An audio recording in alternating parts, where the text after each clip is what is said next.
এই সাথে গেলে আমি নিজেও প্রভাবিত হব। এই সম্পর্কগুলা মানুষের মধ্যে প্রভাবিত হয়, ওই প্রভাবিত হয়ে এই মানুষগুলা আল্লাহর জিকির থেকে গাফেল হয়। 5 কথা 10 কথা পর আপনি একবার সুবহানাল্লাহ, আল্লাহু আকবার, আস্তাগফিরুল্লাহ, লা ইলাহা ইল্লাল্লাহ, আপনি ওঠার সময় মজলিস ভঙ্গের দোয়া পড়ে উঠতেছেন, আপনি ইস্তেগফার করতেছেন। 10 জনের সাথে মিশলে এই একটা হালত হয়। আর এমন বন্ধু আছে সারা দিন তামান পার করে দিলেও নামাজ পড়ার কথাও বলে না, নামাজের টাইমও দেখে না। ওই ব্যক্তির সাথে চলা মানে আপনি গাফেল হয়ে যাওয়া। অতএব আপনি কার সাথে ঘুরতেছেন, এই 1 নম্বর তালিকা। আল্লাহর জিকির যার সাথে নাই, আমার সম্পর্ক তার সাথে নাই। আল্লাহর জিকির মানে আবার এটা কেবল বুঝেন না, লা ইলাহা ইল্লাল্লাহ, সুবহানাল্লাহ একজন খুব সারা দিন বলতেছে আস্তাগফিরুল্লাহ, লা ইলাহা ইল্লাল্লাহ, কিন্তু যোহরের নামাজের সময় নামাজ পড়ে না, আসরেরটা পড়ে না, মাগরিব পড়ে না। লা ইলাহা ইল্লাল্লাহ কাম হবে না, আস্তাগফিরুল্লাহ কাজ হবে না। মানে উনি মহিলাদের আলোচনা সব কমপ্লিট করে আবার আস্তাগফিরুল্লাহ বলে, কাম হবে ভাই? হবে না। অতএব সবচেয়ে বড় ইমানদারের জন্য জিকির হচ্ছে আল্লাহর ফরজ ইবাদতের পাবন্দি করা। অতএব আল্লাহর ফরজ ইবাদতের পাবন্দি করে যে আপনার সম্পর্ক তার সাথে থাকবে। ওই লোক অনেক সময় আবার আল্লাহর ফরজ ইবাদতের পাবন্দি করে, নামাজ পড়ে কিন্তু রাস্তা খায় বেড়ায়, আছে না? মানুষের জমির আল ঠেলে বেড়ায়, আছে না? বনের সম্পত্তি দেয় নাই, আছে না? আলেম ওলামারা যাদেরকে পছন্দ করেন না, আলেম ওলামাদেরকে যাদেরকে দেখতে পারে না, তাদের সাথে ওনার বিরাট দোস্তালি, এই টাইপের লোক আছে না ভাই? এইগুলার অন্তর আল্লাহর জিকিরের একটা পার্ট থেকে খালি। অতএব 1 নম্বর, আল্লাহর জিকির থেকে গাফেল যারা, ইমানদারের সম্পর্ক তাদের সাথে থাকবে না। আল্লাহর নবীকে আল্লাহ বলতেছেন 2 নম্বর, ওয়াত্তাবা হাওয়া, আরেক শ্রেণীর সাথে যেন আপনি সম্পর্ক রাখবেন না যারা দুনিয়ার বুকে নিজের মন পছন্দ জিন্দেগি চালায়।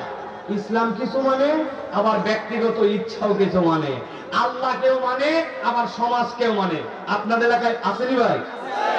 ঈদের দিন বোরকা পরে না, চিন্তা করছে এত দামি জামা কাপড়, বিয়ে খেতে গেছে, ওই দিন কমিউনিটি সেন্টারে দেখার পরে বলছে বাপ রে বাপ, এই আপা কোথা থেকে আসছে, এত সুন্দর, আমাদের এলাকার তো মহিলা না।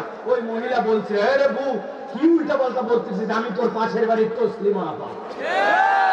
বলছে মানে আপনার সবসময় বোরখা পরে দেখি। বলছে 2000-3000 টাকা দিয়ে মেকআপ করছি, বিয়ের দিনে যদি বোরখা পরে আছি তাহলে আবার কি হলো? এই জন্য বোন আজকে বিয়ের দিন বোরখা পরে আসিনি, অন্য সময় আল্লাহ মাসালে বাজারে গেলে আমি বোরখা পরি।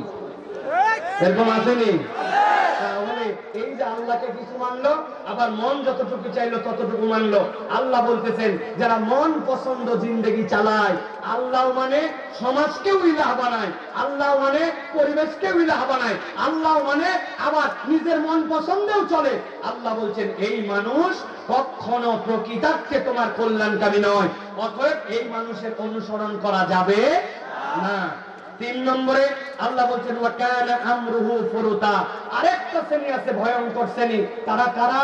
যারা আল্লাহ রাব্বুল আলামিনের বিধানকে কেবল অমান্যই করে না, তারা অবাধ্যচারী এবং তারা এমন ধরনের উদ্ধত্ত স্বভাবের যে তাদের আচার আচরণের মধ্যে ঔদ্ধত্যের প্রকাশ পায়। বুঝেন নাই আপনারা? আমি একটু বুঝাই।